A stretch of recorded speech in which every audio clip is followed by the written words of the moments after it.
The Signal Oil Program, The Whistler.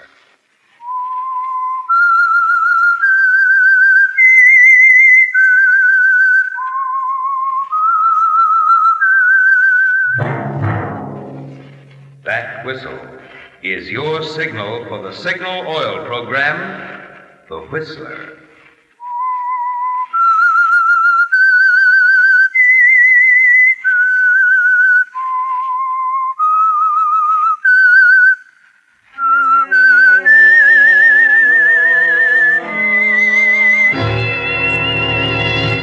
I am the Whistler, and I know many things, for I walk by night.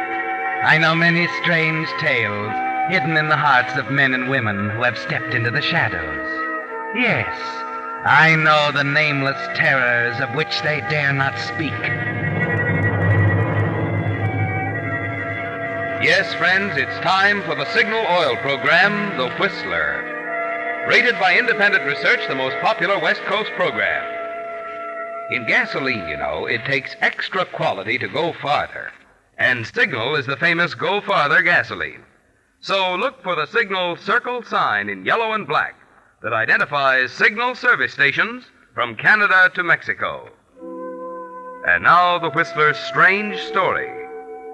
7 Steps to Murder.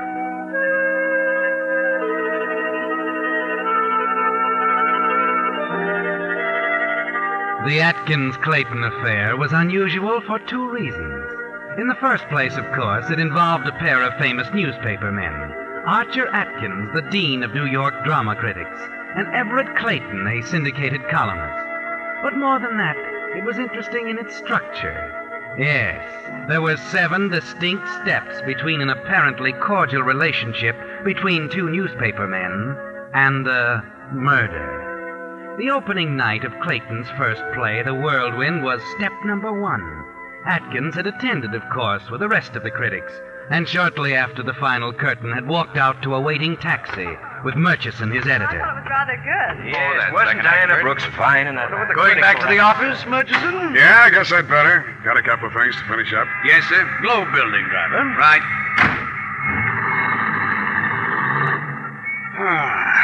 Well, Atkins, must say your friend Clayton gave me quite a surprise.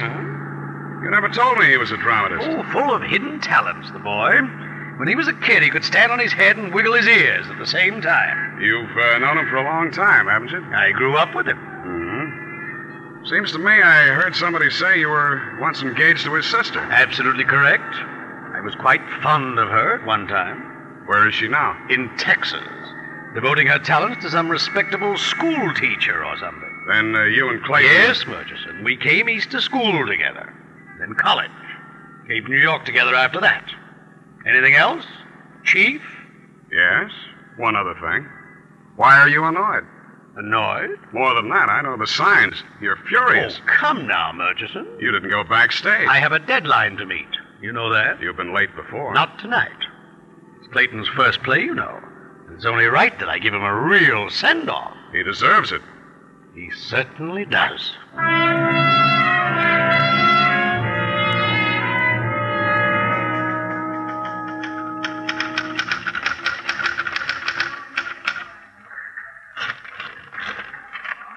Let's see now. Everett Clayton's new play, The Whirlwind, opened last night at the Brighton Theater with Diana Brooks and Paul Strand. Finish it, Atkins? Oh, Murchison. I've been banging away there for an hour. I thought Here it is. Take a look. Thanks. Let's see. Everett Clayton's new play, The Whirlwind. Open at the... Huh? Wait a minute. Obviously, a sophomoric attempt at a drama in the manner of O'Neill, The Whirlwind is not only afflicted with a deadly brand of dullness, but is utterly lacking in originality, imagination, or even ordinary playability. The death rattle was audible before the first act was 5 minutes old. Listen, Atkins, you can't Why get away... can't I? It was a bad play, and I owe it to my Who readers. says it was a bad play? You? Is it up to you? Right. It's up to me. That's what I'm paid for. You know what you're doing, don't you? This review will kill Clayton's play before it even gets a start. You have no right to take that kind of responsibility. Then why don't you fire me? You know, Atkins, One of these days you'll stick your neck out too far and I'll chop it off. But at the moment, I'm money in the bank, huh? Well, suppose you trot back to your glass-walled sanctum and let me get this to the copy boy. Our deadline, you know.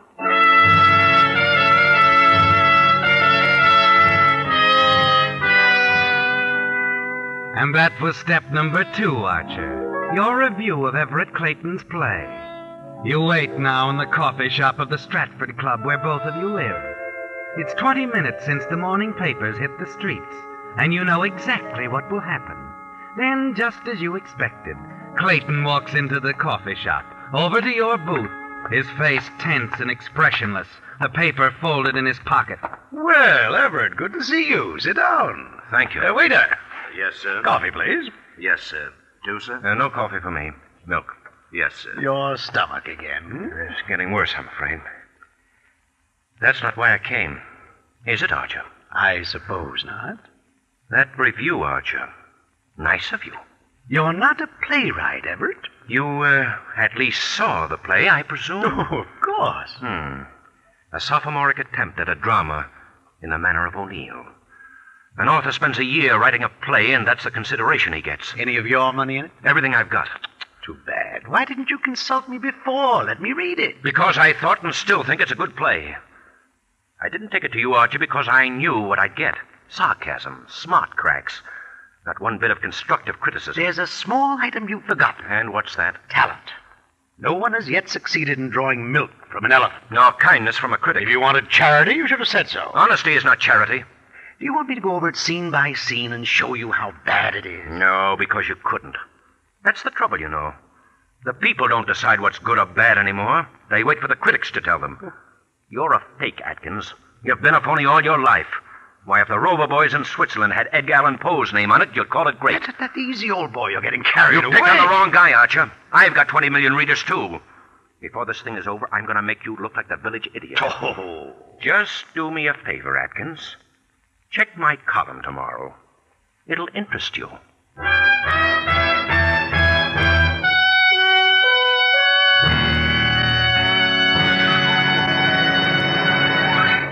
With the prologue of 7 Steps to Murder, the Signal Oil Company brings you another strange tale by The Whistler.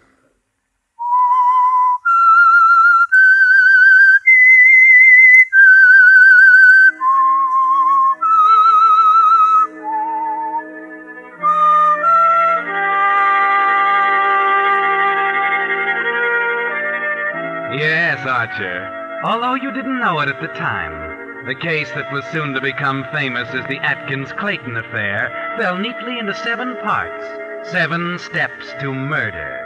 Clayton's play, of course, was the first step, and the scathing review that appeared in the Globe the next day over your signature was the second. You chuckle over Clayton's stupid threat to discredit you as you go up to your suite just across the hall from Clayton's in the Stratford Club. But when you arrive at your office at the Globe the next day, Murchison, the editor, is sitting on your desk waiting for you, the afternoon edition of the Ledger in his hand. Oh, hello, Murchison. Did you read Clayton's column? I don't read the Ledger. Lead paragraph, listen. I am now reconciled to the fact that my play, The Whirlwind, will close in a matter of days as a result of the efforts of a group of critics headed by Archer Atkins. Mm-hmm. As a matter of fact, Atkins is not equipped to set himself up as a critic or even a writer. He has no conception of values in literature, dramatic, poetic, or otherwise, and I intend to prove it. The music, the ranting of a wounded beast. You wouldn't be whistling in the dark, would you, Atkins? I'm sorry, my good man. I'm going to be quite busy. Aren't there a few juicy obituaries that require your keen intelligence? I hope Clayton gives you a sock on the jaw.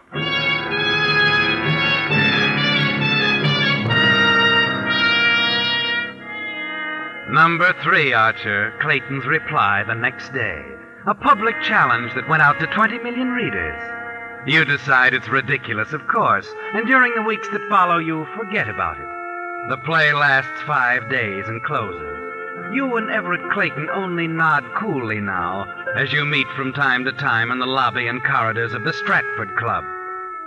Then one evening some weeks later, Barbara Ross, the fashion editor on the Ledger, walks up to you in the lobby and taps you on the shoulder. Archer, darling. Good evening, my dear. Archer, I found something I thought you'd want to glance at. Oh, did Clayton put me in print again? Oh, nothing like that. Somebody handed me this book of poetry. It was printed privately, only 50 copies. Oh, now, wait a minute, Barbara. I've read a million of those things, and really I don't... Please, Archer. Look, I've got 6 hours of reading a day as it is. You've got to, Archer. For me. It'll only take a few minutes. You can look at it tonight after you get home. All right, Barbara, let's see it. 14 by Jafar Ahmed. Never heard of him. What's it about? I think it's lovely. Written by an immigrant boy about his love for a little girl. Oh, no, thank you. But, Archer... Poetry, darling, is as much a part of adolescence as the first shave. And just about as important. Archer, you know so much more about poetry than anyone else I know. All right, dear, all right. I'll look it over.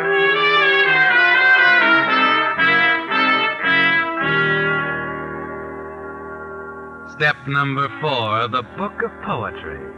Nothing to it, of course, is there, Archer? But you take it home, toss it on the nightstand, and just before you decide to turn out the light, you pick it up and glance at the first page.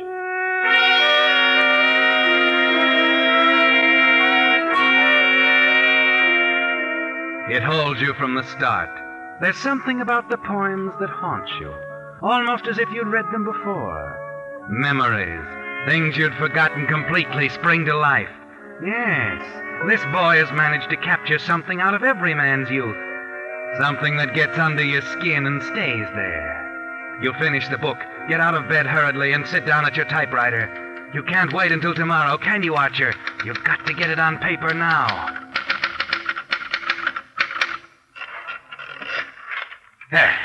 Although the poems are immature, there's something great and universal about this work. The volume has been printed privately, but in my opinion it would be a wise investment for any publisher to issue it in quantity. 14 by Jafar Ahmed should never be forgotten. Well, that ought to do it. It'll be on the bestseller list in a month.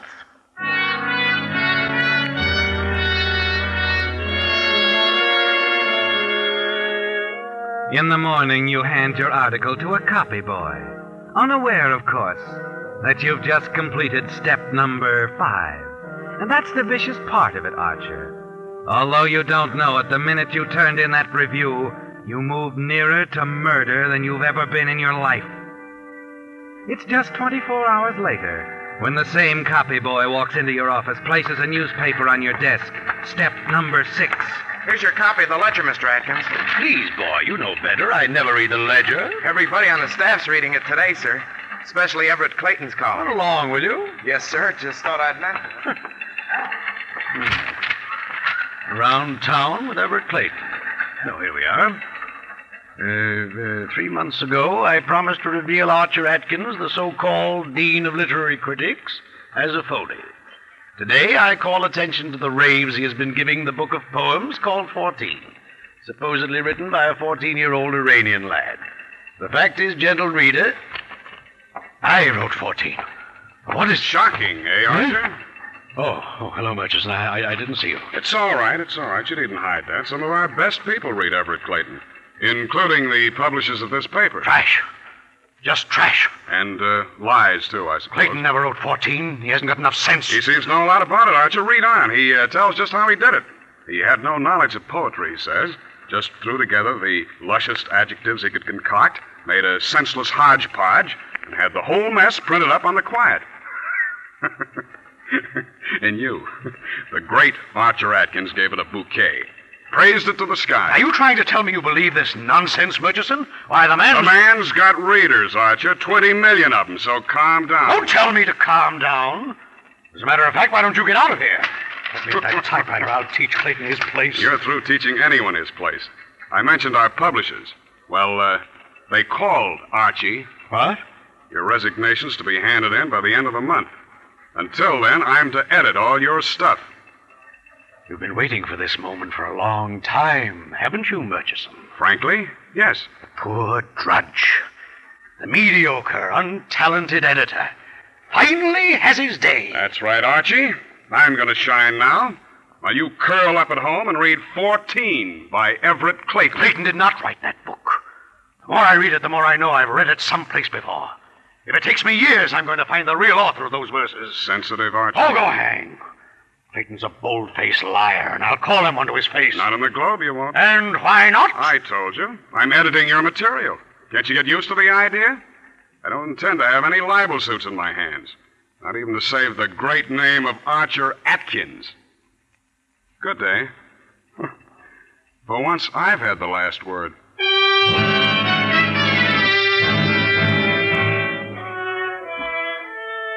Well, Archer, a turn you never expected. Never in the world. It has you seething, hasn't it? And it's even worse when you reach the Stratford Club and learn that you've suddenly been turned into a laughingstock. That your formerly respectful colleagues are now given to chuckling and whisperings behind your back. A few, like Hanley Carr, are more open about it. Oh, Archer, old boy, how could you? What was it now? I still feel the music, the poignant expression of an adolescent love. Sweetly agonizing emotions, part of every man's youth. If ever Clayton wrote 14, the earth is flat. The moon is made of green cheese.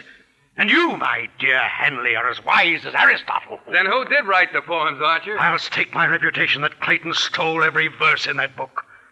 I know I've read those poems before.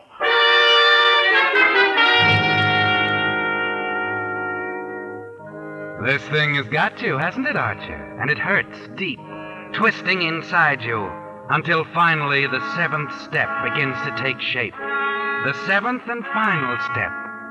Murder. It's a frightening thought, isn't it, Archer? Frightening, but very clear.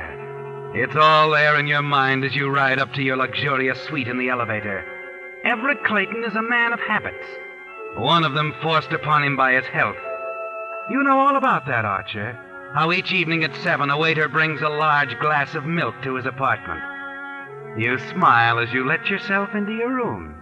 Tonight, that same waiter must bring you something as well. Hello, coffee shop. This is Mr. Atkins. I wonder if you would send me up something. Oh, I don't know, something light. A chicken sandwich, perhaps. No hurry. What's that? You have a waiter coming to Mr. Clayton's rooms at 7? Well, that's time enough. Oh, surely. Don't make a special trip. Thank you.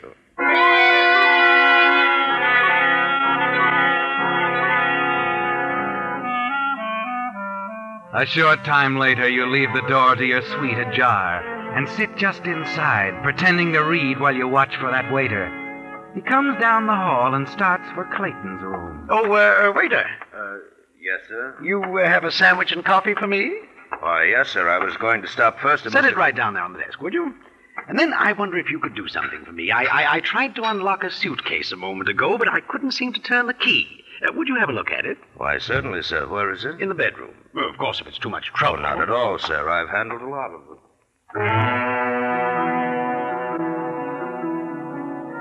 You hesitate as the waiter starts across to the bedroom, and then you turn quickly to the tray set down on your desk. Before he comes back, you empty the contents of a small envelope into the milk intended for Clayton. You stir it hastily with a spoon, and then return to your book. I got it open for you, sir. The lock sprung a little, though. Oh, I'll have to have it attended to. Here you go. Thanks for your trouble. Not at all, sir. Thank you very much. Thank you.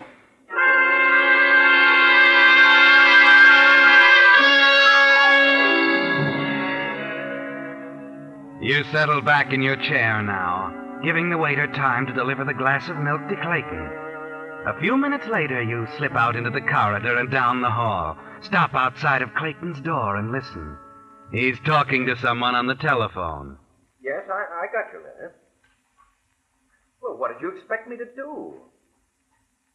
All right, I promise. I'll see them about it first thing tomorrow. Yes, I promise. Goodbye.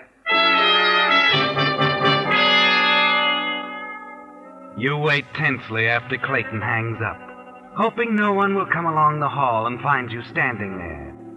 This business of murder isn't easy on the nerves, is it, Archer? The moments drag by. What's he doing? Isn't he ever going to pick up that glass? You're trembling now, wondering if it's ever going to happen. And then...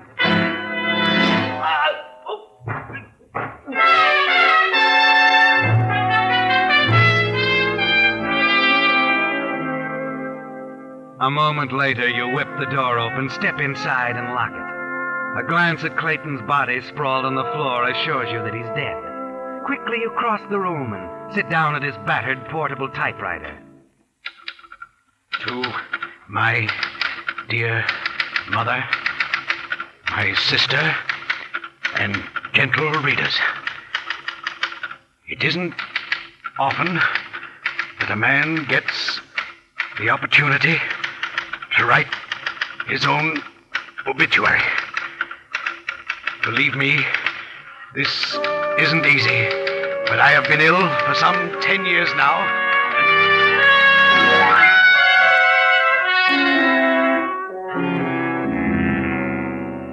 You type rapidly, Archer, because you know exactly what you want Clayton's suicide note to say. It includes, above all else, a confession. One in which the dead Everett Clayton will admit to the world that his plan against you was just that, a plan. His note tells how he lied in claiming to have written the verses in the book 14. How actually, he simply dug up a number of anonymous ballads and revised them a bit. You put it all down, Archer, your way, but in Everett Clayton's style. And then you add his well-known signature, just the two simple typewritten letters. E.C. Thanks, my dear Everett. We'll see tomorrow how your 20 million readers like this one.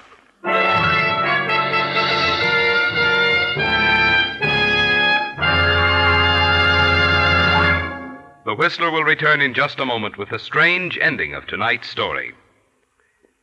You regular Whistler fans have all heard me speak of the more thorough, more conscientious service cars get at dealer-owned signal service stations. But the really important thing is what customers say about it. That's why we're so happy to receive letters such as this one I have with me tonight. It's from Arthur Anderson of Los Angeles, who writes, "After listening to the Whistler, I decided to try Signal Go Farther gasoline and test its mileage for myself. But after stopping at 2 signal stations, I was so pleased with the courteous service, I completely forgot to check the mileage as you suggested. However, thanks to signal dealers and the Whistler, you may be assured I'll be a steady Signal customer from now on. It's letters like yours, which we're constantly receiving, that make signal dealers strive to do an ever better job of making today's cars run better and last longer." And now back to the Whistler.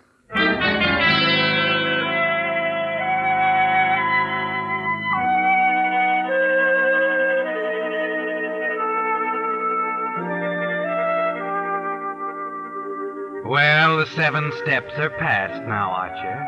Everett Clayton is dead. But more important than that, the suicide note in his typewriter will put you back at the top of the heap. Yes, Murchison, your publishers, and Hanley Carr, the whole literary world will have to admit who has the right to wear the critic's crown. But you're very practical about it, aren't you?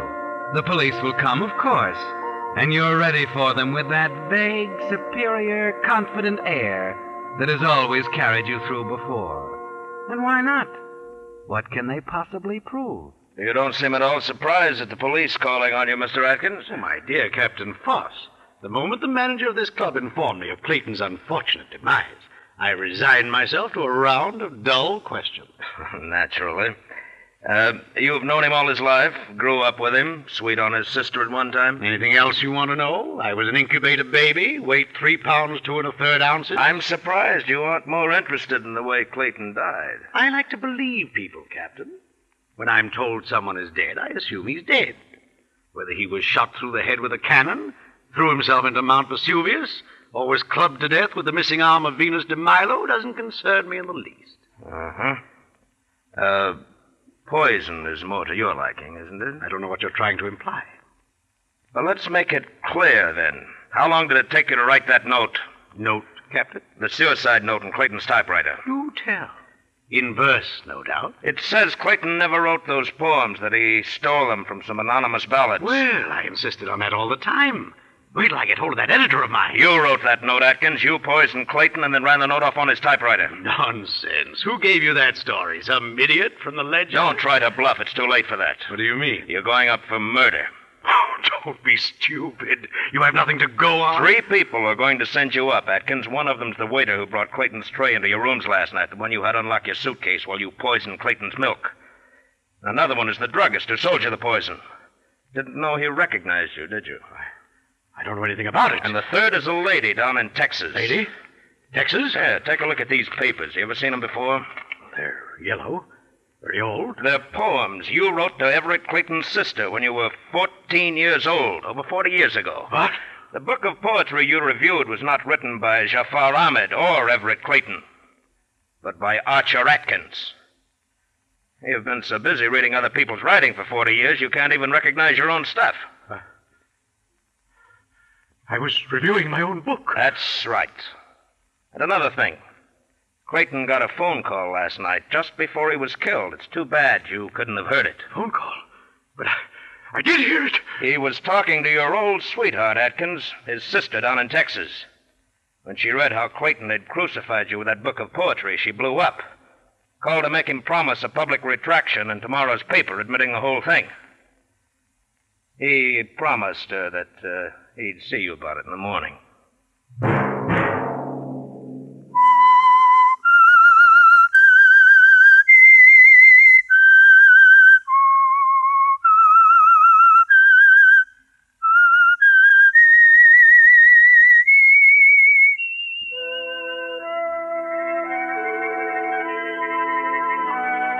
Let that whistle be your signal for the Signal Oil program, The Whistler, each Monday at 9. Brought to you by the Signal Oil Company, marketers of Signal gasoline and motor oil and fine quality automotive accessories. Signal has asked me to remind you, to get the most driving pleasure, drive at sensible speeds, be courteous, and obey traffic regulations. It may save a life, possibly your own.